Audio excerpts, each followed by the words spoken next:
Okay, so what we have for our soft release tensioning system is an EQB Direct. This is an AWL 3 with a D shackle on it, preferably if you're going to be using like this, like I think you're going to be. This will just represent the back pin of a web block that would sit here, like in the Seahorse Lynx 3 or some of the old style EQB web blocks. So,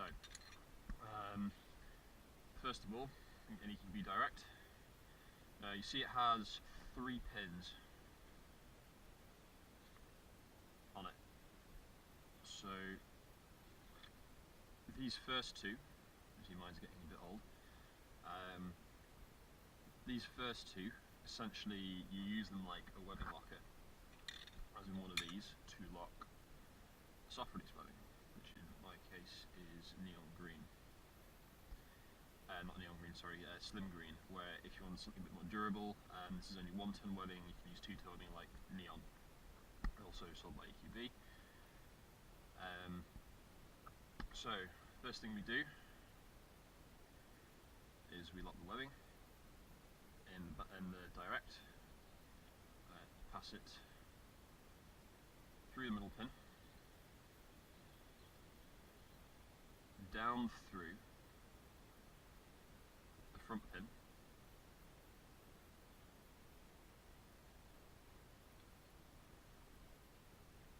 and back up through the middle, or sort of in front and behind of the middle pin, in between the first strand of webbing. So what we're going to do now is create wraps for the soft release. So if we're going to be tensioning, so we're just going to use 4 wraps. So we do 1. Now for this, it's worth explaining that the reason why these sort of things are in existence, like the Direct or the Sheriff, is that when you're releasing the soft release webbing and there's pressure on here, it creates a lot of friction and a lot of heat, where this back pin just stops that friction from happening, because everything's moving, there's going to be less, and it stops this bit from eventually melting, which is kind of handy really, and increases the life of the webbing. So what we're going to do now is, from this end, where this end passes over, we're now going to flip the web block over and put it around the back.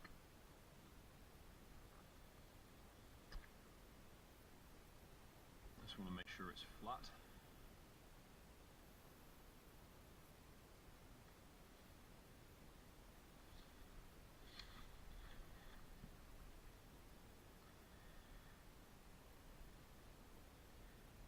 And go through. So I count the wraps from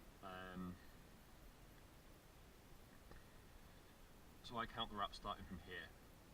So I always say 1 wrap, 2 wrap, 3 wrap, and 4 wrap.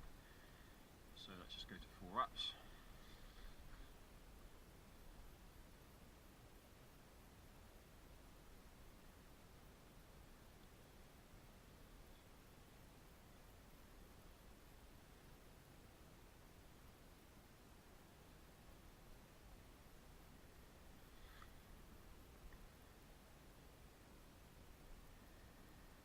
We've got 1, 2, 3 and a 4th. So it isn't wrapped around yet, so what we're just going to do, wrap it around to make it look like a 5th, but it's not quite going to be a 5th wrap.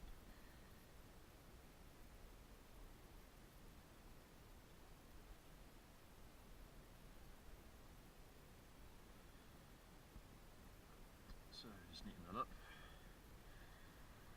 So now we have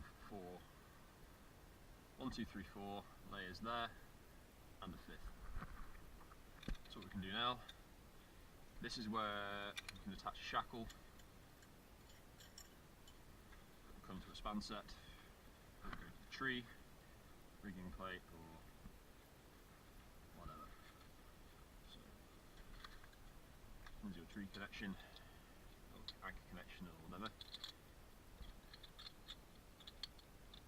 Get your bow shackle and throw it in there. So, now we're going to throw our web lock on. Again, deshackled is just what I have here for this specific web lock. So if it was a web lock that had a captive pin or push pin, so when you take it out, slip the webbing in the back there. The reason I don't use this specific setup for tensioning, and the reason I would use a web lock with side plates, like Lynx 3, the Seahorse, Lynx 4 or the Seahorse, is because when you're tensioning with the D-shackle, and even when you're releasing with the D-shackle, the side plates don't align very well, and these can slip underneath each other because of the way the shackle bends. Or at least I've had that problem. I know people have had less of that problem. So if we wanted to release this, before releasing or whatever, we normally tie a lot of knots in this to lock it off, where I can go through that as well, but because we're focusing on tensioning here, I'll finish that and explain the tensioning side of it. So this can actually be tensioned. So by pulling it in,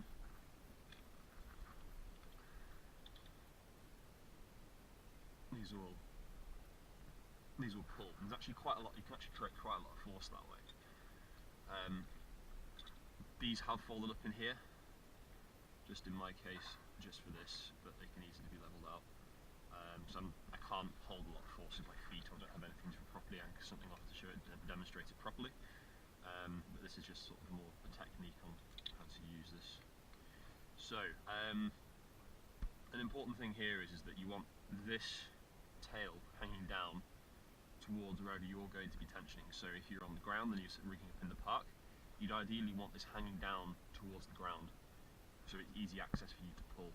When you are pulling, you've got to make sure that everything stays in line. Again, this is to stop everything from bits like this just folding over. Now I've had this webbing and these for a couple of years now, and they are a bit bent and whatever, which makes it not very even pretty hard to demonstrate, but hopefully this will get the message across. So if you are tensioning, obviously this needs to be extended way out, a couple of meters like the full system would be, especially for rigging stretchy webbing.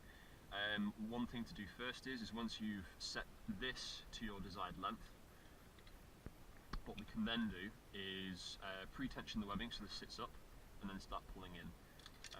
So when you've got to a point where you can't pull any further, that's when you want to start getting your multipliers out. So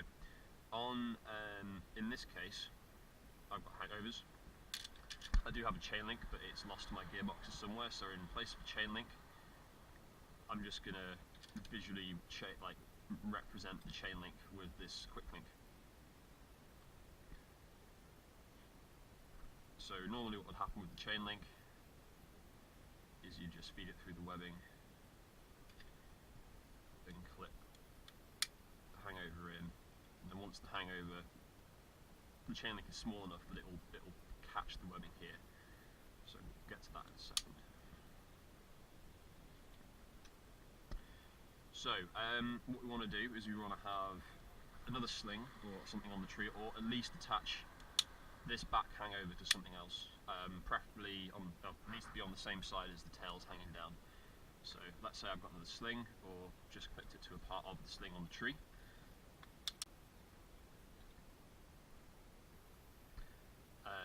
So what we can do now is that clips in, and then we get our chain link. And this is the important bit for it to be a multiplier, and the chain link kind of acts as a rope grab. So we pull a little bit out,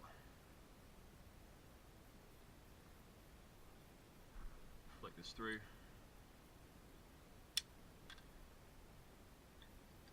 clip the hangover in. Then we want to take the bottom strand and clip it into the bottom hangover. Now this creates a 3-to-1 multiplier. So by counting the strands, we currently have a 1, 2, 3, 4, well, from here I'd imagine 1, 2, 3, 4, 5. So you're essentially getting the same mechanical advantages with that of a pulley system. The actual mechanical advantage will be a bit less through friction and friction and other factors.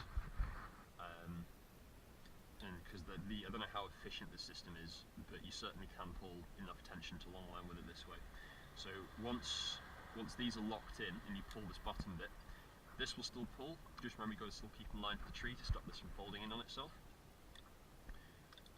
You can pull through here, and this will lock, and it will pull through. I know this is very untidy, just like annoyingly couldn't find my little chain link.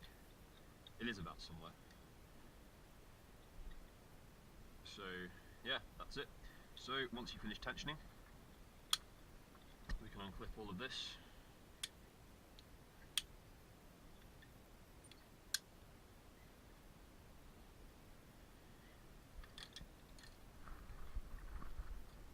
Now, because of the way the soft releases work, this should lock by itself as you pull it in.